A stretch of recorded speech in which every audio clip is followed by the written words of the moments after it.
দৰঙৰ খাৰুপেটীয়া আৰক্ষী থানাৰ অন্তৰ্গত ঘনশিমলী গাঁৱত কংগ্ৰেছৰ এখনি নিৰ্বাচনী প্ৰচাৰ সভা অনুষ্ঠান অনুষ্ঠিত কৰা হয়। যোৱা নিশা অনুষ্ঠিত সভাখনত বিজেপি AIDFক তীব্ৰ সমালোচনা কৰে দলটোৰ নেতাসকলে। উক্ত সভাত কংগ্ৰেছ নেতা জেহেৰুল ইছলাম বাদশাহ, দৰং জিলা কংগ্ৰেছৰ সাধাৰণ সম্পাদক ৰাকিব উদ্দিন আহমেদ, দলগাঁৱৰ জ্যেষ্ঠ কংগ্ৰেছ নেতা ৰুস্তম আলী, মুজাম্মিল হক, উমৰ আলীকে ধৰি কেইবাগৰাকীও জ্যেষ্ঠ নেতা উপস্থিত থাকে। উক্ত সভাত 2 শতাধিক ৰাইজে অংশগ্ৰহণ কৰে। দলগাঁও সমষ্টিৰ 3খন জিলা পৰিষদৰ 3খনেই কংগ্ৰেছ দলে দখল কৰিব বুলি মন্তব্য কৰে জেহেৰুল ইছলাম বাদশাই। News X report, voice of Assam.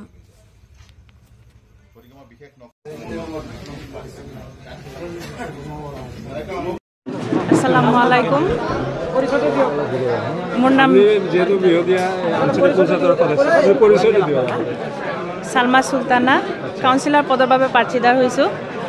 আশা কৰিছোঁ সকলোৱে মোক ছাপোৰ্ট কৰিব আৰু ইমান সময়লৈকে এতিয়ালৈকে বহুতে ছাপোৰ্ট কৰিছে আৰু মোৰ উদ্দেশ্য এটাই, মই সমাজত কিবা এটা মই কৰিম বুলি ভাবিছোঁ আৰু সকলো সময়তে ৰাইজৰ ওচৰত মই সহায় সহযোগিতা কৰিম আৰু নিশ্চয়ভাৱে তেওঁলোকৰ ওচৰত মই থাকিম বুলি ভাবিছোঁ। আৰু মই কওঁ যে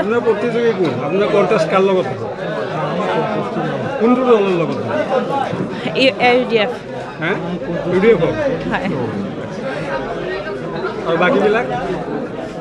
বাকীবিলাক নহয় বুলি ভাবোঁ। আপোনাক ৰাইজে কিয় ভোট দিব, কি কাৰণে কিয় দিব লাগে, আপোনাক ভোট কিয় দিব লাগে, কি কৰিব? মই জনামতে ৰাইজে মোক আমাৰ যিখিনি সমাজৰ মানুহ আছে মোক চবেই উঠাই দিছে। সেইকাৰণে মোক চবেই ভাল পায়, নাজানো কিয় বাৰু ভাল পায়, কিন্তু চবেই ভাল পায় আৰু কংগ্ৰেছ দলটোত ভাল পায়। আৰু পূৰ্বৰ পৰাই মোৰ ফাদাৰ মাইনৰিটিৰ কাৰণে কৰিছে আৰু কংগ্ৰেছ দলৰ পৰা হেৰি হৈ আছিল আৰু মই তেখেতৰো সন্তান, তথাপি জন্ম লৈছোঁ যদি মই কংগ্ৰেছ দলত বহুত ভাল পাওঁ আৰু হয়। ৰাইজক মূলতে ৰাইজৰ মাজতে সোমাই যাব, কি সমস্যা লৈ সোমাই যাব, কি বিষয় লৈ যাব, মোৰ লক্ষ্যটো কি হ'ব?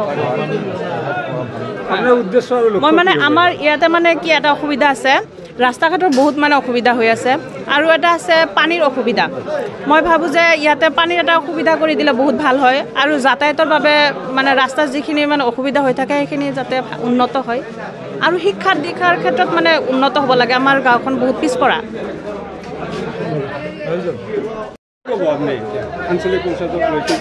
নমস্কাৰ জনাইছোঁ গোটেই অসমবাসী ৰাইজক, এটা শুভেচ্ছা জনাইছোঁ। এইটো কাৰণত মানুহবিলাক আমাৰ যিমান সংখ্যালঘু মানুহ আছে, যি অত্যাচাৰ হৈ আছে, এইটোৰ ওপৰত এটা ক্ষোভ মানুহৰ আছে। সেইটো কাৰণত মানুহবিলাক হাৰে হিমে যে এইবাৰ কংগ্ৰেছ দলক সমৰ্থন জনাই আছে। কংগ্ৰেছ দলক বিপুল ভোটত জয়যুক্ত কৰিব বুলি আমি এটা আশাবাদী আৰু জয়যুক্ত হ'ব যে এইটো আমাৰ এটা ডাঙৰ এটা সুলক্ষণ আমি দেখা পাই আছোঁ। আমাৰ যিটো ৰাইজৰ সঁহাৰি কেনেকুৱা পাইছে? আমি ৰাইজৰ সঁহাৰি বহুত ধুনীয়া পাইছোঁ। ৰাইজে বহুত সহায় সহযোগ কৰি আছে। কিমান ভোটত জয়ী হ'ব এইবাৰ, আপোনালোকৰ আইডিয়া কি? আমাৰ যিটো আঞ্চলিক সদস্য আছে আমাৰ বিহুদিয়া গাঁও পঞ্চায়তৰ, তাৰ লগত মই জনামতে কণ্টেষ্টি নহয়। কণ্টেষ্ট নোহোৱাৰ বহুত কাৰণ আছে। যিহেতু আমাৰ বিহুদিয়া পঞ্চায়তত আজি 20 বছৰ হ'ল UDFে ৰাজত্ব কৰা। UDFে ৰাজত্ব কৰাৰ পিছত আমাৰ গাঁৱত খোৱা পানী অসুবিধা, ৰাস্তা, আমাৰ যিটো ঘনশিমলী গাঁৱত যিটো ৰাস্তা আছে আপুনি গ'লে চাব পাৰিব, কোনো কাম হোৱা নাই। আমাৰ ৰাস্তাৰ কোনো কাম হোৱা নাই। যদি বৰষুণ অলপ আহে আপুনি ৰাস্তাত যাব যে এটা ঘৰৰ পৰা আন এটা ঘৰত যাবলৈ হ'লে আপুনি যাব নোৱাৰিব। ইয়াৰ আগত এটা নিউজ হৈছিলে, নিউজ বজাইছিলে এই ৰাস্তা বহুত বেয়া হৈ আছে, ল'ৰা ছোৱালী যে স্কুলত যাব তথাপি যাব পৰা নাই। আৰু এটা এইবাৰ UDFৰ ভেটি উচ্চন হ'ব। এইবাৰ মই ভবা মতেতো UDFৰ কোনো ফেক্টৰী নহয়। এইটো মই বহুত এটা ক'ব পাৰোঁ আৰু কোনজন প্ৰাৰ্থীৰ কথা কৈছে? আপোনাৰ প্ৰাৰ্থী কোন হয়? মই নিজে এজন প্ৰাৰ্থী। মই এই ঘনচিমুলি বিহুদীয়া পঞ্চায়তৰ ঘনচিমুলিৰ 2 নম্বৰ ৱাৰ্ডৰ মই এজন ৱাৰ্ড মেম্বাৰ প্ৰাৰ্থী, কংগ্ৰেছ দলৰ সমৰ্থিত। নিৰ্বাচন আপোনালোকৰ কি মানে টাৰ্গেট কেনেকুৱা এতিয়া? কেনেকুৱা হেৰি হ'ব, ৰিজাল্ট কেনেকুৱা হ'ব? ৰিজাল্ট ভাল হ'ব, ৰিজাল্টৰ কোনো হেৰি নাই, ৰিজাল্ট ধুনীয়া হ'ব। আজি কিহৰ মিটিং আছিল এইটো?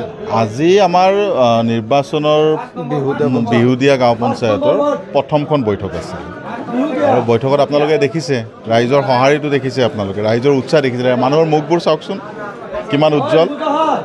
অৰ্থাৎ এই কথাবোৰে প্ৰমাণ কৰে যে মানুহৰ যিটো উৎসাহ, নিৰ্বাচনত কি, নিৰ্বাচনত হ'ল মানুহৰ সমৰ্থন, মানুহৰ উৎসাহ।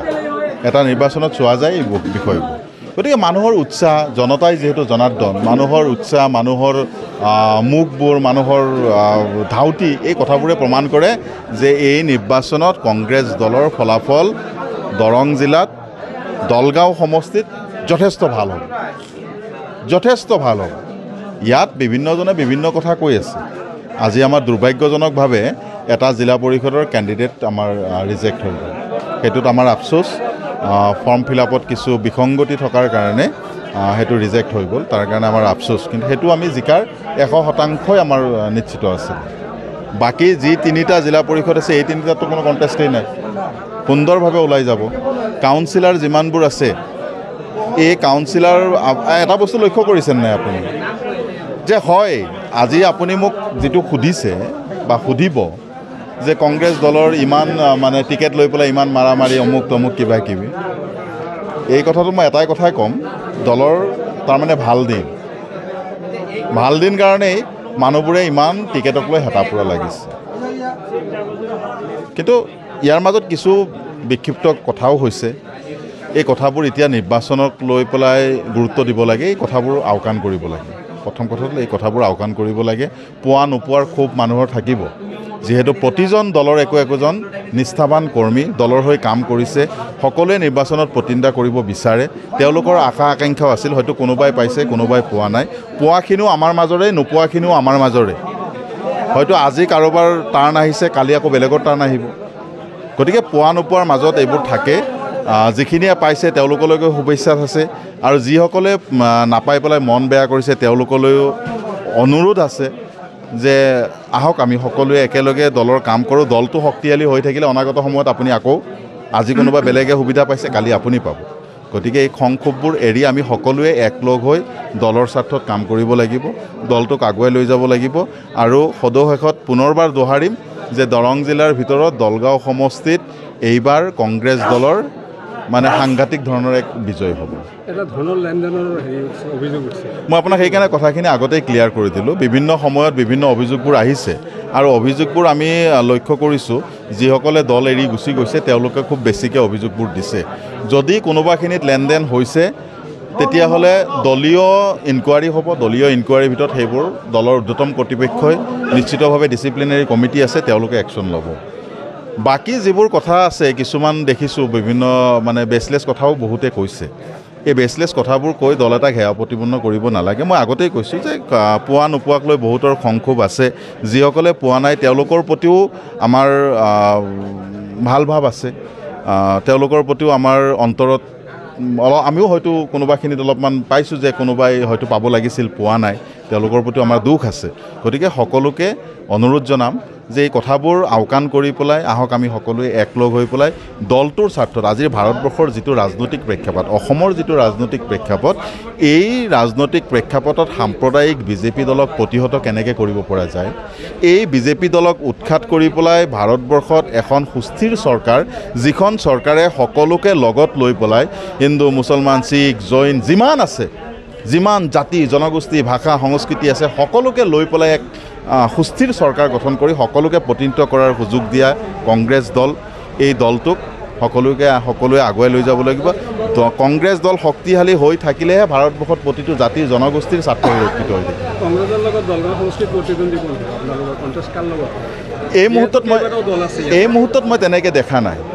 এই মুহূৰ্তত তেনেকৈ এইকাৰণেই দেখা নাই, কাৰণ দলগাঁও সমষ্টিৰ বৰ্তমানৰ বিধায়ক AIUDF দলৰ আছে আৰু বিগত লোকসভা নিৰ্বাচনত AIUDF দলৰ বিধায়কৰ যিটো ভাৱমূৰ্তি দলগাঁও সমষ্টিত, দলগাঁৱৰ একেবাৰে নিম্নৰ পৰা উচ্চলৈকে সকলো স্তৰৰ মানুহে গম পাইছে। গতিকে তেখেতৰ ভাৱমূৰ্তি দলগাঁৱত সমষ্টিত বিগত লোকসভা নিৰ্বাচনতে শেষ হৈ গৈছে। গতিকে সেইকাৰণে আমি সেইটোত ইমান গুৰুত্ব দিয়া নাই। আমাৰ গুৰুত্ব এই সময়ত হ'ল যে আমি যিকেইজন কেণ্ডিডেট দলে প্ৰক্ষেপ কৰিছে, এই কেণ্ডিডেটসকলক আমি কেনেদৰে জিকাই লৈ আহিব পাৰোঁ, এই কেণ্ডিডেটসকলক আমি কেনেদৰে এওঁলোকক বিজয় সাব্যস্ত কৰি পেলাই ৰাইজৰ প্ৰতিনিধি হিচাপে পঠিয়াই দিব পাৰোঁ, ৰাইজৰ অভাৱ অভিযোগ প্ৰতিনিধি হৈ উঠি তেওঁলোকে কেনেদৰে সমাধান কৰিব, এই কথা বতৰাবোৰহে আমি গুৰুত্ব দিছোঁ। বাকী তেওঁলোকে বিৰোধী পাৰ্টীয়ে এই মুহূৰ্তত যি কৈ আছে কৈ থাকিব দিয়ক। ভোট দিওঁতা হ'ল জনসাধাৰণ, মই আগতেই কৈছোঁ জনতা জনাৰ্দন। তেওঁলোকে সিদ্ধান্ত লৈছে আৰু এই সিদ্ধান্ত মাত্ৰ 7 তাৰিখলৈকে তেওঁলোকে স্পষ্টভাৱে দেখাই দিব। আমাৰ 12খন জিলা পৰিষদৰ ভিতৰত 3খন জিলা পৰিষদ এই মুহূৰ্তলৈকে খালী, এটা ৰিজেক্ট হৈ গ'ল। বাকী 2টা জিলা পৰিষদৰ সদস্যক ৰাতাৰাতিৰ ভিতৰত বিজেপি দলে বিভিন্ন কূটকৌশল কৰি তেওঁলোকক নমিনেশ্যন দিয়াৰ পৰা বিৰত ৰাখিছে। গতিকে এই মুহূৰ্তত যিহেতু 12টাৰ পৰা 3খন গুচি গ'ল, থাকিল 9খন। এই 9খনৰ ভিতৰত 6খন 7খন নিশ্চিতভাৱে কংগ্ৰেছ দলৰ দখললৈকে আহিব আৰু তাৰ কাৰণে কংগ্ৰেছ দলৰ প্ৰতিটো কৰ্মকৰ্তা, কংগ্ৰেছ দলৰ প্ৰতিজন নেতা কৰ্মী সক্ৰিয় থাকিব আৰু এইকেইখন আসন উদ্ধাৰ কৰিবৰ কাৰণে মন প্ৰাণ যত যি লাগে সকলোবোৰ দি পেলাই কংগ্ৰেছ দলে এই প্ৰাৰ্থীসকলক বিজয়ী কৰাই আনিব।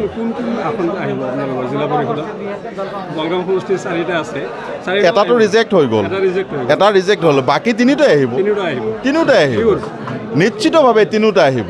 এইকাৰণে 3টা আহিব বুলি কৈছোঁ যে বাকী আপুনি আপোনাৰ বেছিমাৰি জিলা পৰিষদ স্পষ্টভাৱে দেখাই দিব। আমাৰ 12খন জিলা পৰিষদৰ ভিতৰত 3খন জিলা পৰিষদ এই মুহূৰ্তলৈকে খালী, এটা ৰিজেক্ট হৈ গ'ল। বাকী 2টা জিলা পৰিষদৰ সদস্যক ৰাতাৰাতিৰ ভিতৰত বিজেপি দলে বিভিন্ন কূটকৌশল কৰি তেওঁলোকক নমিনেশ্যন দিয়াৰ পৰা বিৰত ৰাখিছে। গতিকে এই মুহূৰ্তত যিহেতু 12টাৰ পৰা 3খন গুচি গ'ল, থাকিল 9খন। এই 9খনৰ ভিতৰত 6খন 7খন নিশ্চিতভাৱে কংগ্ৰেছ দলৰ দখললৈকে আহিব আৰু তাৰ কাৰণে কংগ্ৰেছ দলৰ প্ৰতিটো কৰ্মকৰ্তা, কংগ্ৰেছ দলৰ প্ৰতিজন নেতা কৰ্মী সক্ৰিয় থাকিব আৰু এইকেইখন আসন উদ্ধাৰ কৰিবৰ কাৰণে মন প্ৰাণ যত যি লাগে সকলোবোৰ দি পেলাই কংগ্ৰেছ দলে এই প্ৰাৰ্থীসকলক বিজয়ী কৰাই আনিব।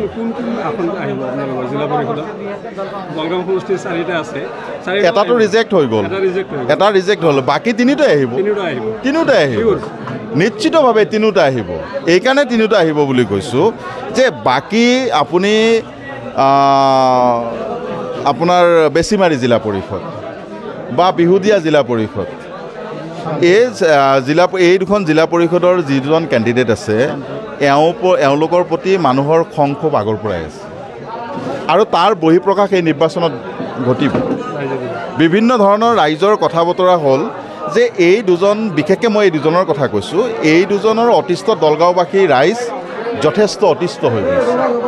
গতিকে এওঁলোকক এই নিৰ্বাচনৰ জৰিয়তে উচিত প্ৰত্যুত্তৰ দিব আৰু বিগত জিলা পৰিষদ গঠনৰ সময়ত, দৰং জিলা পৰিষদ গঠনৰ সময়ত এওঁলোকৰ ভূমিকা কি আছিল সেয়া দলগাঁওবাসী ৰাইজে জানে, দৰংবাসী ৰাইজে জানে।